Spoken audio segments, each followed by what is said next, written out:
성도 여러분, 우리가 언제 이 수요예배 데살로니가 후서 강해를 마지막으로 한지 기억하십니까? 7월, 제 기억이 맞다면 7월 첫 주에 우리는 데살로니가 후서 강해를 시작했습니다. 지난번 강해 시간에 한 3개월 됐죠?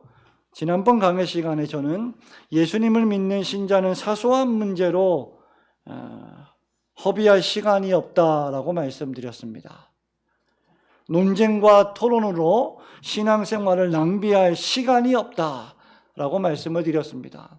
주의 나라와 주님의 영광을 위하여 우리의 시간과 우리의 물질과 우리의 전인격을 다 드려도 모자란데 우리가 어떤 문제 때문에 싸우고 논쟁하고 토론하고 지나치게 과열된 그런 이야기를 하면서 시간을 버릴 그런 여유가 없다라고 말씀드렸습니다.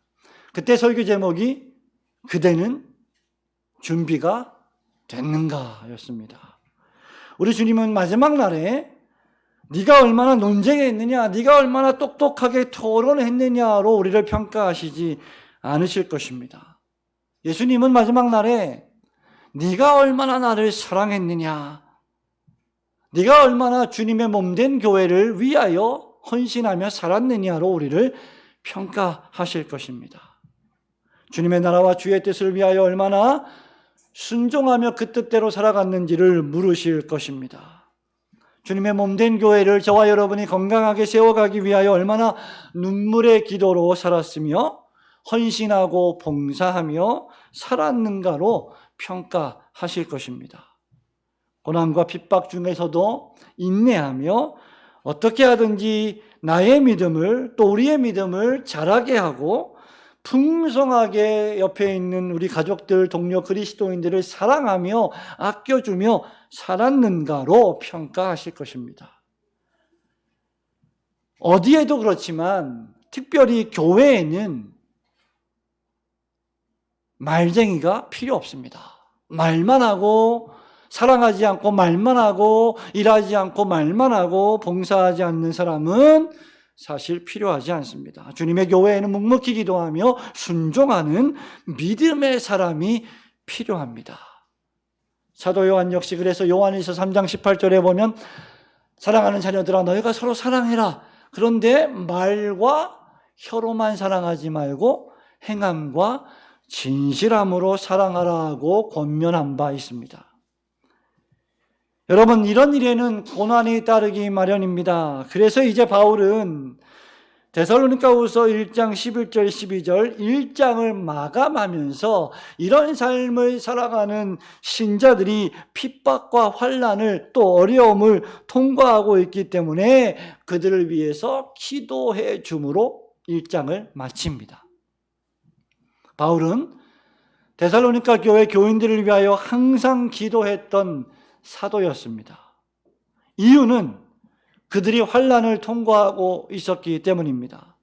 저와 여러분이 언제나 항상 기도해야 하겠지만 기도하는 자세로 전 삶을 살아가야 하겠지만 특별히 환난이 닥쳤을 때, 어려움이 닥쳤을 때, 고난을 통과할 때는 더욱 기도해야 합니다.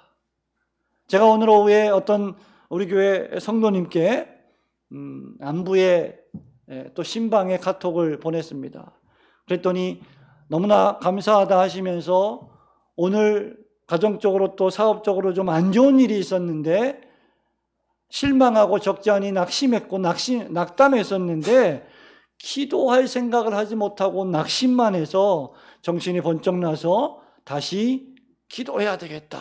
교회가 있고 목사님이 계시고 성도들이 기도해 주고 있는데 내가 기도하지 않고 이렇게 낙심만 하고 있구나라는 생각을 하면서 다시 마음을 한번 다잡았다, 이렇게 답장에 카톡을 보내왔습니다. 그렇습니다. 여러분, 어려운 일이 있을 때요, 환난이 있을 때, 고난이 임할 때, 가정적으로 직장에서 사업적으로 어려움이 있을 때 우리는 더욱 기도해야 합니다. 그래서 오늘 저녁에 항상 너희를 위하여 기도함은이라는 제목으로 바울의 기도, 데살로니가 교회 교인들을 위한 바울의 기도 두 가지를 생각해 보려고 합니다. 첫 번째로 바울의 기도는 하나님께서 불러주신 부르심에 합당한 사람이 되게 해달라는 기도입니다.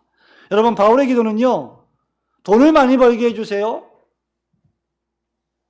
풍성하게 해주세요, 큰 집에 살게 해주세요, 좋은 차를 주세요, 좋은 대학에 들어가게 해주세요, 이런 정도의 기도가 아니라 바울의 기도는 하나님이 불러주신 그 부르심에 알맞게 살아가도록 도와주세요 라는 기도였습니다. 여러분 11절을 보세요. 이러므로 우리가 항상 너희를 위하여 기도하면, 그 다음 우리 하나님이 너희를 그 부르심에 합당한 자로 여기시고 라고 했습니다. 11절을 시작하면서 바울은 하나님이 우리를 부르신 그 부르심에 합당하게 우리를 여겨주세요라고 기도하고 있습니다. 그런데 그러기 전에 바울은 이러므로 우리도 항상 너희를 위하여 기도함은이라고 시작하고 있습니다. 바울의 기도는 어떤 기도였냐면 항상 하는 기도였습니다. 습관처럼 하는 기도였습니다. 매일 하는 기도였습니다. 잊어버리지 않고 하는 기도였어요. 저와 여러분이 하루에 두 끼 세 끼를 꼬박꼬박 잊지 않고 먹듯이 바울은 늘 무엇인가를, 누구인가를 위하여 잊어버리지 않고 기도했습니다. 항상 말입니다.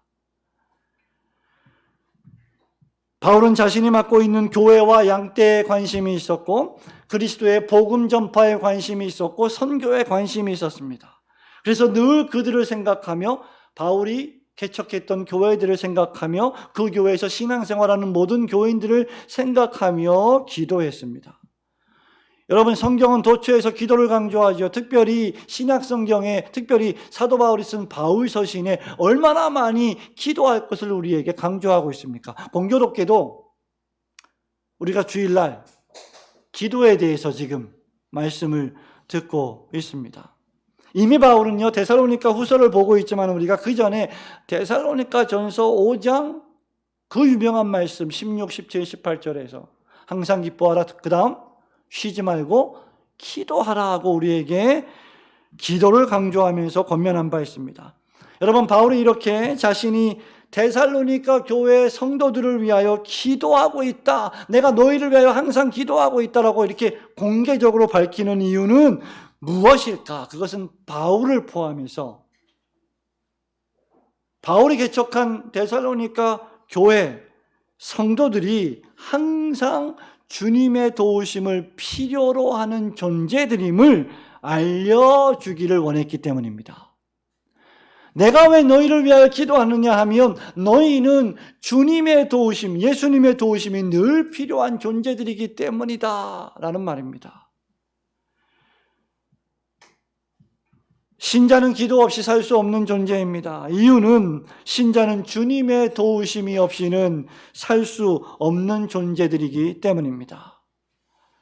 그러므로 신자는 주님의 때를 따라 돕는 은혜를 위하여 항상 기도해야 할 것입니다. 그렇다면 바울의 항상 하는 기도의 내용이 무엇이었을까? 아까 말씀드린 대로 성도를 그 부르심에 합당한 자로 여기게 해달라는 기도였습니다. 하나님께서 성도를 부르신 목적은 무엇일까요? 하나님이 여러분을 부르신 목적은 무엇일까요?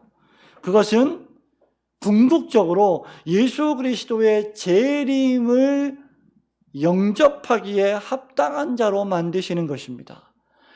우리 예수님이 다시 오실 때 그 예수님을 맞이하기에 알맞은 존재로 만들어 달라는 거죠. 그래서 바울은 무엇보다도 성도들이 하나님의 나라에 합당한, 세상 나라가 아닌 하나님의 나라에 합당한 자로 여김을 받게 해달라고 기도한 것입니다. 신자가 이 세상에 살면서 환난과 고난을 당합니다. 여러 가지 어려움을 당합니다. 그 이유는 여러 가지 이유가 있겠지만 그 중에 하나는 무엇이냐면 우리가 이 세상에 속한 자들이 아니고 또한 궁극적으로 이 세상에서 영원히 살 자들이 아니기 때문입니다. 그래서 기도해야 하는 것이죠. 이 세상에서 우리가 고난을 당할 때, 어떤 이유에서든지 고통을 당할 때, 어려움을 당할 때, 정신적인 압제를 당할 때, 경제적인 궁핍함에 만날 때, 재난을 당할 때, 질병을 만날 때, 사건과 사고를 당하게 될 때 우리가 이 세상에 속한 자가 아니구나, 이 세상에서 영원히 살 자가 아니구나, 우리가 살 곳은 따로 있구나 라는 생각을 하기에 합당한 자로 만들게 하기 위해서 기도하는 것이죠. 그렇게 그런 신자들에게 필요한 것은 기도요, 믿음이요, 인내입니다. 4절에서 보세요, 여러분. 바울은 이미 우리가 몇 달 전에 들은 말씀처럼 바울은 믿음과 인내를 말했습니다. 그리고 오늘 11절에서 기도를 말하고 있습니다. 우리의 믿음, 여러분의 믿음, 여러분 다 믿음이 있잖아요. 신앙이 있잖아요. 어느 정도 하나님을 향한 신앙이 있잖아요. 그리고 여러분이 인내하잖아요. 여러 가지 어려운 가운데서도 여러분이 인내하면서 신앙생활합니다. 그런데 여러분의 믿음과 인내가 바닥이 날 때가 있어요. 한계가 도달할 때가 있습니다. 그래서 바울은요, 11절에서 하나님이 너희를, 주어가 하나님이에요. 하나님이 너희를, 우리가 목적어입니다. 하나님이 너희를 그 부르심에 합당한 자로 여겨주시기를 기도하고 있는 겁니다. 너희들이 불굴의 인내의 화신이어서 너희들이 뭔가 믿음이 너무 좋아서 하나님 나라에 합당한 자가 아니라 하나님이 여러분을 그렇게 만들어 주시기를 원하십니다라고 지금 기도하고 있는 것이죠. 우리를 합당한 자로 만드시는 분은요, 내가 아닙니다. 여러분이 아닙니다. 하나님이십니다. 그래서 우리는 그것을 은혜라고 부르는 거예요. 우리의 믿음이 아무리 강하고 불굴의 의지로 우리가 인내하고 끊임없이 기도해도 우리는 언제나 낙심하고 절망하기 매우 쉬운 사람들입니다. 조금만 안 좋은 일이 생기면 우리는 울상을 짓고 눈물을 흘리며 속상해하고 절망하는 사람들입니다. 저와 여러분이 얼마나 조석지변하는 사람입니까? 아침 저녁으로 우리가 얼마나 기분이 왔다 갔다 하는 사람들입니까? 그렇기 때문에 하나님이 우리의 부르심을 굳게 세워주시지 않는다면 우리는 부르심에 합당한 자가 되지 못할 것입니다. 그러므로 우리의 할 일은 기도하면서 우리를 하나님 나라에 합당한 자로 여겨주실 것을 굳게 믿는 것입니다. 나를 믿는 게 아니라 하나님을 믿는 거죠. 하나님께서 우리를 그 불러주신 뜻에, 여러분을 불러주신 그 뜻에 합당한 자로 세워주심을 믿고, 그렇기 때문에 그 부르심에 합당하게 매사에 생각하고 말하고 행하시는 성도들 되시기를 주님의 이름으로 축원합니다. 둘째로, 이 바울의 기도는 선을 기뻐하는 마음과 믿음의 역사가 능력으로 너희들 가운데서 일어나게 해달라는 기도입니다. 더 쉽게 말하면 데살로니가 교회 교인들 여러분들 마음속에 선을 사랑하는, 선을 좋아하고 기뻐하는 마음을 내가 기도합니다. 그리고 여러분이 가지고 있는 그 믿음의 역사가 능력으로 불일 듯 일어나게 해주시기를 내가 하나님께 기도합니다 라는 거예요. 여러분 11절 다시 보실까요? 우리 11절, 우리 어린이 여러분, 우리 성도님 여러분 함께 우리 11절 말씀 천천히 읽어봅니다. 이러므로 시작. 이러므로 우리도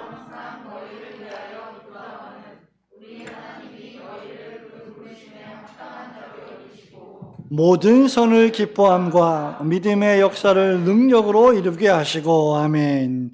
바울은 신자들이 선을 기뻐하는 마음을 가지기를 원하고 있습니다.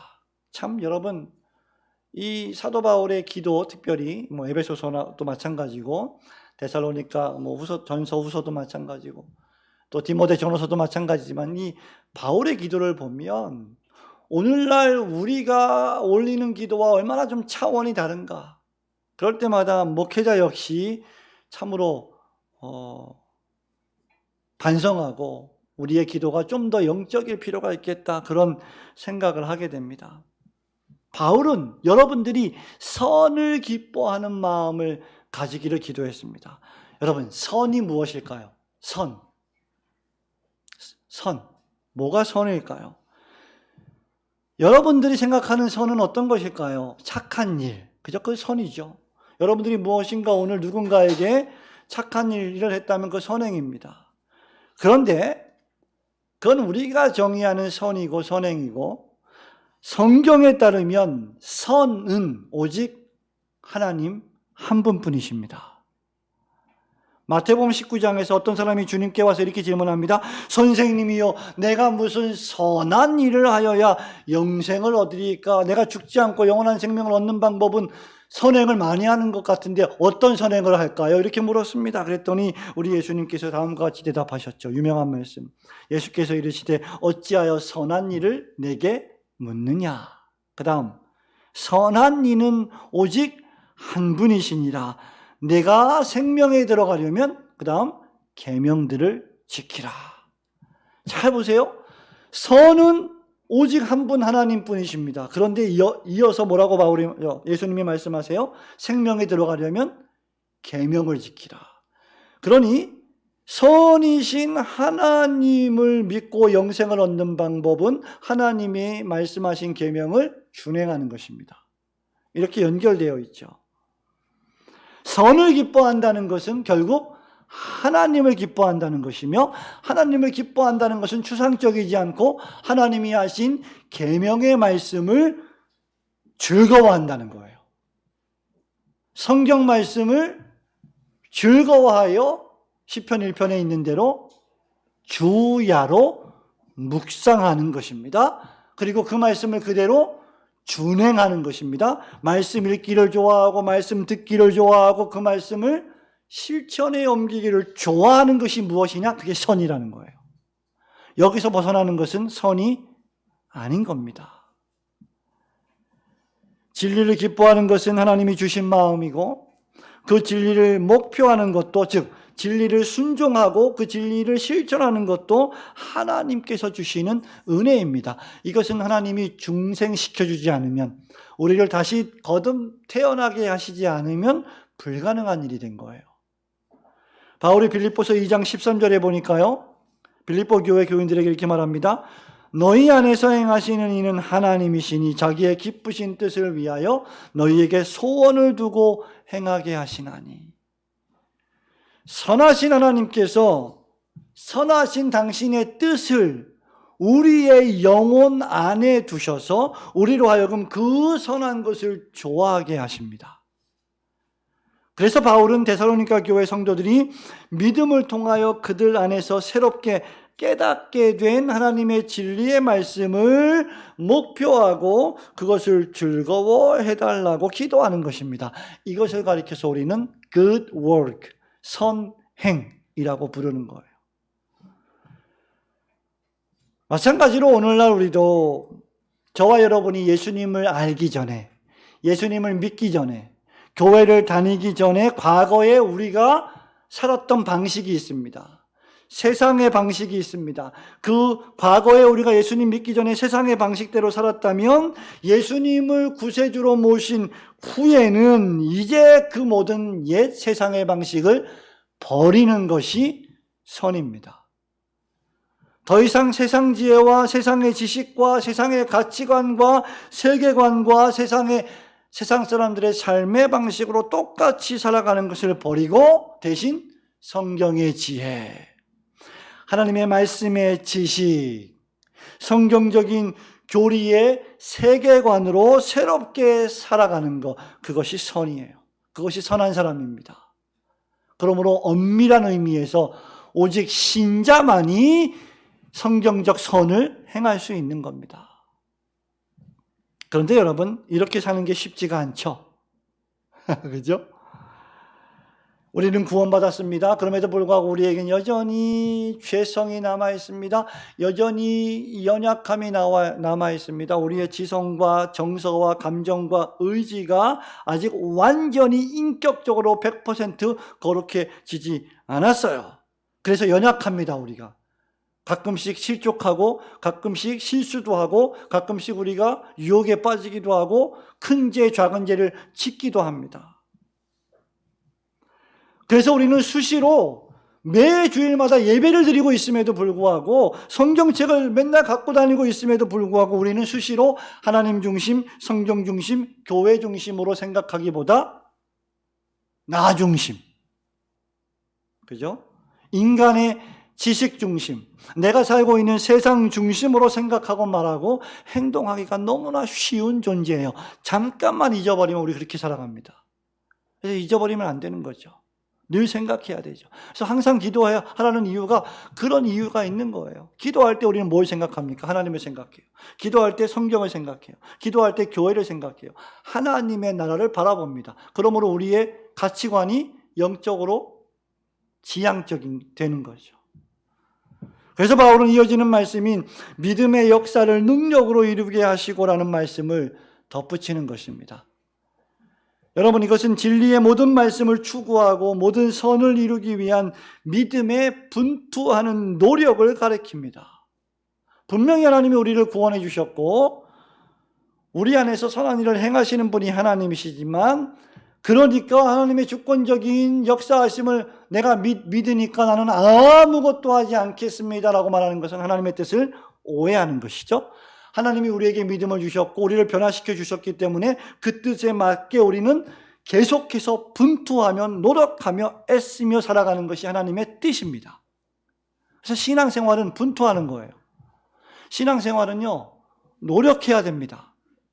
힘쓰고 애써야 됩니다.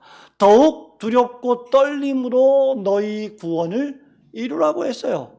가만히 있어라, 나태하게 있어라, 잠을 자라, 졸아라, 이런 말씀 없습니다. 애쓰라고 했어요. 근신하라, 깨어라, 정신을 차리라고 했습니다. 바울은 진리를 아는 것을 목표하는 것으로 그치지 않고 그것을 믿음으로 실천에 옮기게 하는 역사를 이루어내라고 지금 말하고 있는 겁니다. 바울은 성도들이 하나님의 진리의 말씀을 믿고 그 말씀대로 살게 되기를 기도하는 것입니다. 여러분, 목사들이요, 매주에 설교할 때 우리 교역자들이 설교할 때마다 하나님 말씀을 전하면 오늘 설교 잘했다. 이거 오늘 의무를 다 끝냈구나. 아이고 감사하다. 또 한 주 지나갔네. 이렇게 생각할 거 천만에요. 그렇게 설교한 하나님의 말씀을 우리 성도들이 듣고 삶에서 조금씩이라도 실천하며 변화되는 모습을 위하여 기도하고 그것을 보고 싶은 겁니다. 그런 마음이 없다면 사꾼이에요. 그런 마음이 없다면 진정한 설교자일 수 없습니다. 그냥 의무감으로 때우는 거죠. 실천에 옮기게 하는 역사를 위하여 바울은 기도하고 있습니다. 그렇다면 참된 선이란 믿음으로 하나님께서 하신 모든 말씀을 확신하고 지켜 행하는 것입니다. 여러분, 이것을 가리켜서 바울은요, 디모데에게 편지하면서요, 여러분 디모데 후서를 펼쳐보실까요? 3장, 디모데 후서 3장 14절에서부터 이렇게 여러분 너무나 잘 아시는 말씀처럼 멋지게 설명을 해 놓았습니다. 14절부터 17절 말씀입니다. 우리 함께 읽어볼까요? 그러나 시작. 그러나 너는 배우고 더하라. 너는 내가 누구에게서 배운 것을 알며 또 어려서부터 성경을 알았나니 성경은 능히 너로 하여금 그리스도 예수 안에 있는 믿음으로 말미암아 구원에 이르는 지혜가 있게 하느니라. 모든 성경은 하나님의 감동으로 된 것으로 교훈과 책망과 바르게 함과 의로 교육하기에 유익하니. 그 다음 말씀 시작. 이는 하나님의 사람으로 온전하게 하며 모든 선한 일을 행할 능력을 갖추게 하려 함이라. 자, 그러면 성경 말씀 읽지 않고 성경 말씀 묵상하지 않고 성경 말씀을 실천하려고 분투하지 않는다면 모든 선한 일을 행할 능력을 갖출 수 없습니다. 너무나 단순해요. 우리가 우리 SFC의 생활 원리로 하나님 중심, 성경 중심, 교회 중심 맨날 외치지만 아니 맨날 외치진 않죠. 요즘 별로 외칠 일이 없죠. 헌신 예배도 없고 하니까. 성경 중심이 우리의 생활 원리인데 그렇게 정말 살고 있는가? 여러분, 이 디모데에게 주는 말씀을 보면 하나님과 선, 말씀, 믿음은 깊은 관계가 있는 겁니다. 신자는 성령의 역사하시는 능력을 통하여 하나님의 말씀을 믿었고 그 말씀을 순종함으로 이미 받은 그 구원이 완성되어 간다는 것을 우리의 삶 속에서 경험하는 거예요. 그래서 우리에게 뭐가 필요합니까? 믿음의 능력이 필요해요.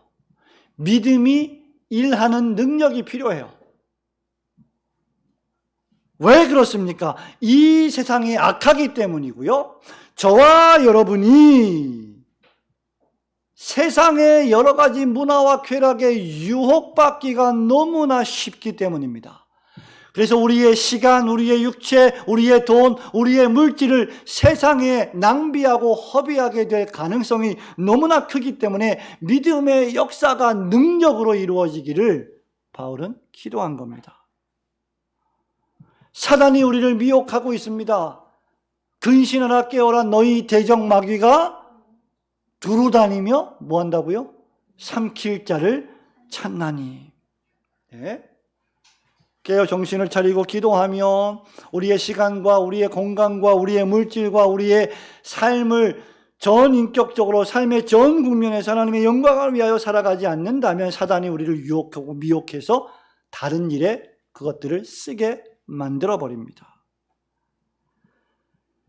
여러분, 이런 사단의 공격 앞에 우리가 그것을 이기기에 너무나 연약한 존재이기 때문에 우리는 믿음의 역사가 필요해요. 우리가 가는 길 사방에 사실은 지뢰가 있는 겁니다. 여러분, 지뢰 있으면 뭐 마음대로 뛰어다녀요? 아니죠. 피해가죠. 우리가 걸어가는 길 사방에 덫이 있고 올가미가 있습니다. 내 능력만으로는 그것을 피하거나 이기기가 어렵습니다. 이미 데살로니가 교회 교인들은 이 일에 있어서 산 증인들이었어요. 여러분, 데살로니가 전서 1장 3절을 펼쳐보실까요? 1장 3절에서 바울은 데살로니가 교회 교인들을 세 가지로 칭찬하고 있습니다. 여러분, 뭘로 칭찬합니까? 1장 3절에서 우리 같이 읽어보겠습니다. 시작. 너희의 믿음의 역사와 사랑의 수고와 우리 주 예수 그리스도에 대한 소망의 인내를 우리 하나님 아버지 앞에서 끊임없이 기억함이니 너희의 믿음의 뭐요? 역사. 데살로니가 교회 교인들은 믿음이 있었고요. 그 믿음이 일했고요. 그 믿음의 역사가 드러났던 사람들이었습니다. 실로 그들은 믿음의 사람들이었고 믿음으로 살아갔고 믿음으로 일하는 신자들이었습니다. 저와 여러분이 진리의 말씀인 성경을 좋아하고 그것을 믿음의 능력으로 실천해내는 믿음의 사람들, 성경의 사람들이 되시기를 우리 주님의 이름으로 축원합니다. 성도 여러분, 말씀을 맺겠습니다. 바울이 11절에서 부르심에 합당하게 행하며 진리를 기뻐하고 믿음의 역사를 능력으로 이루게 해달라고 기도하는 이유는 과연 무엇일까? 왜 우리는 이렇게 살아야 될까? 왜 우리는 내 마음대로 살지 않고 내 뜻대로 살지 않고 마음의 변화를 받아 하나님의 온전하신 뜻이 무엇인지 로마서 12장 1절대로 그 뜻을 추구하며 살아가야 할까? 내 인생은 나의 것, 내가 내 마음대로 살게 내버려 두세요. 유행가 가사처럼 그렇게 살아서는 안 되고 왜 하나님의 뜻대로 살아가야 할까? 그 이유가 무엇일까? 12절에서 그 목적을 우리에게 알려줍니다. 자, 12절 함께 읽겠습니다. 우리 시작. 우리 하나님과 주 예수 그리스도의 은혜대로 우리 주 예수의 이름이 너희 가운데서 영광을 받으시고 너희도 그 안에서 영광을 받게 하려 함이라. 아멘. 여러분, 우리가 하나님 나라에 합당한 거룩한 자가 되고 진리의 말씀을 기뻐하며 믿음으로 그것을 실천함으로 우리 가운데서 예수님이, 우리의 삶 속에서 예수님이 영광을 받으시게 하기 위하여 바울이 이렇게 기도하고 있다는 거죠. 바울은 자신의 전 인생의 삶의 관심사가 어디에 있었느냐? 하나님의 영광에 있었습니다. 이것이 바울의 지상 최대의 최고의 관심사였습니다. 주 예수 그리스도의 거룩하신 이름이 우리 가운데서 영광을 받으시게 해야 한다라고 바울이 말하고 있습니다. 여러분, 이것이 바로 성도가 존재하는 이유입니다. 근데 오늘날 너무나 많은 사람들이 자기가 영광을 취합니다. 목사가 강단에서, 설교단에서 자기의 영광을 취합니다. 자기 자랑을 늘어놓습니다. 예수 그리스도의 복음은 없습니다. 오늘날 신자들이, 오늘날 중직자들이, 오늘날 성도들이 평생 자기가 살아온 삶을 공적으로, 공로로 내세우면서 자랑하며 살아갑니다. 그것은 참된 은혜의 삶이 아니에요. 우리 가운데서 주님이 영광을 받으시려면 우리는 세례 요한처럼 낮아져야 하고 예수 그리스도가 높아지셔야 합니다. 교회가 평안하고 교회가 더욱 성장하고 부흥하는 첩경은 우리 모두가 낮아지고 그리스도의 이름만 영광을 받으시게 될 때 교회는 성장하고 하나님께 영광이 될 것입니다. 바로 그래야만 세상 사람들도 우리를 거울 삼아, 교회를 거울 삼아 하나님과 그리스도에게 영광을 돌리게 될 수 있기 때문입니다. 우리가 똑같이 안 믿는 사람들처럼 세상의 삶의 방식대로, 이기적으로, 욕심대로 다 살아가면 그들에게 우리가 보여줄 건 하나도 없어요. 우리가 보여줄 건 복음입니다. 예수 그리스도의 십자가입니다. 하나님의 은혜입니다. 믿음의 능력으로 살아가는 우리의 삶의 모습입니다. 바로 이렇게 살아가는 것이 놀랍게도 우리에게도 영광이 된다. 바울이 그렇게 말하고 있어요. 12절에서. 바울이 이렇게 말합니다. 너희도 그 안에서 영광을 얻게 하려 함이니라. 우리의 영광이 무엇일까요? 여러분의 영광이 무엇일까요? 우리가 여러분 친구들을 만났을 때, 여러분 친한 친구들 만났을 때, 반갑다, 야, 너 참 멋지다 이렇게 얘기하지, 너 참 영광스럽다 이렇게 얘기 안 하잖아요. 영광스럽다는 말은 하나님에게만 사용되는 말입니다. 위엄하다, 영광스럽다, 높은 보좌에 좌정하시다, 이런 표현들은 하나님에게만 전용되는 표현들입니다. 그런데 놀랍게도 우리가 영광을 받는다. 바울이 말하고 있습니다. 여러분, 하나님의 영광이 우리의 영광이 되는 겁니다. 우리가 하나님께 영광 돌릴 때 도리어 그것 자체가 우리에게 영광스러운 일이 된다는 것이죠. 하나님의 기쁨이 그래서 우리의 기쁨이어야 합니다. 하나님의 즐거움이 우리의 즐거움이어야 합니다. 하나님을 기쁘시게 하고 하나님께 영광 돌리는 삶을 기뻐하고 즐거워할 때 우리 역시 주님 안에서 영광을 얻게 될 것입니다. 제가 우리 신학생들에게 가끔씩 하는 말이 이런 말이에요. 신학을 공부하는데 즐겁지 아니하냐? 행복하지 아니하냐? 근데 왜 그렇게 인상을 쓰고 다 죽어가는 사람들처럼 그렇게 화난 사람처럼 그러고 있냐? 과제가 너무 많으니까, 숙제가 너무 많으니까. 근데 여러분, 정말 신학을 공부한다는 건 너무나 행복하고 즐거운 일 아닙니까? 영광스럽고 정말 행복한 일입니다. 그러므로 우리가 하나님께 영광을 돌리지 않는다면 신학을 하면서도 우리에게 돌아올 영광은 없음을 기억해야 합니다. 웨스트민스터 신앙고백서 16장 선행이라고 하는 제목의 2항에 보면요, 하나님의 계명에 순종함으로 행한 이러한 선행은 참되고 살아있는 신앙의 열매요 증거다. 신자는 선행으로 감사를 나타내고 확신을 굳게 하며 형제들의 덕을 세우고 복음의 교훈을 빛나게 하며 대적들의 입을 막고 하나님을 영화롭게 한다. 절도 있고 절제하며 균형 잡힌 세상에서의 삶을 통하여 우리의 시간과 우리의 물질을 하나님의 나라와 주님의 몸된 교회와 이웃을 사랑하는 데 사용함으로 사람들이 우리를 볼 때 우리를 공격하는 대적들의 입을 막아버리고 복음의 교훈을 빛나게 하고 성도들의 덕을 세워주고 그러므로 말미암아 우리의 구원의 확신이 더욱 넘치고 감사가 충만해질 때 하나님이 영화롭게 된다.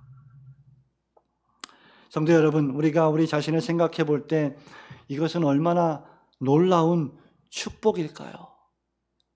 여러분 한번 옆에 계신 성도를 한번 좀 쳐다보시기 바랍니다. 보기 싫더라도 한번 좀 봐보세요. 어떻습니까, 여러분? 사랑스럽긴 하지만 영광스럽습니까? 아직 우리의 영광은 다 완성되지 않았어요. 하나님의 나라에 갈 때 진짜 우리의 영광이 무엇인지 드러날 겁니다. 근데 우리는 그걸 조금 보고 있는 거죠. 근데 여러분 보세요. 저와 여러분이 내가 내 자신을 볼 때 온갖 수치와 불명예와 죄악된 생각과 말과 행동으로 가득 차 있는 나를 볼 때 내가 영광스러워요? 아닙니다. 내가 나를 볼 때 정말 부끄럽기 짝이 없죠. 그런데 영광을 받는다. 엄청난 일입니다. 세상에서 수치를 당하고 저와 여러분이 생각하고 말하고 행동하는 것 모두가 사실은 불명예스럽지 않습니까? 불만족스럽지 않습니까? 우리가 우리 자신을 칭찬할 만한, 다른 사람이 나를 칭찬할 만한, 주님이 우리를 칭찬할 만한 것은 하나도 없습니다. 그런데 그런 것이 있다고 생각하는 사람은 아직도 기독교의 근본 진리를 하나도 모르는 사람입니다. 그래서 바울은 우리 하나님과 주 예수 그리스도의 은혜대로 라고 말하는 것입니다. 성도는 무슨 일이든지 하나님이 도와주시는 은혜대로 해야 합니다. 은혜가 없으면 아무것도 할 수 없습니다. 하나님께 영광을 돌리는 일도 은혜가 필요한 일이고 그 안에서 우리가 영광을 얻는 일도 하나님의 은혜가 필요한 일입니다. 하나님과 우리 주 예수 그리스도의 은혜가 아니고서는 이것은 불가능한 일이기 때문입니다. 그러나 우리에게 하나님과 그리스도의 은혜가 있으니 얼마나 다행스러운 일입니까? 예수 그리스도의 십자가 죽음의 공로 안에서 우리가 행하는 모든 일들을 하나님이 선하다라고 여겨주시니 얼마나 감사합니까? 우리의 작은 몸짓, 우리의 작은 기도, 우리의 작은 헌신, 주님의 몸된 교회를 위하여 헌물을 드리고 헌금하는 그 작은 물질조차도 하나님이 그리스도 예수 안에서 거룩하게 보시고 선하게 여겨주시니 얼마나 축복스러운 일입니까? 저와 여러분 모두가 다 이 하나님의 은혜, 오직 그리스도의 은혜만을 사모하여 사는 날 동안 하나님께 영광을 돌리는 지혜로운 성도가 되시기를 주님의 이름으로 축원합니다. 아멘.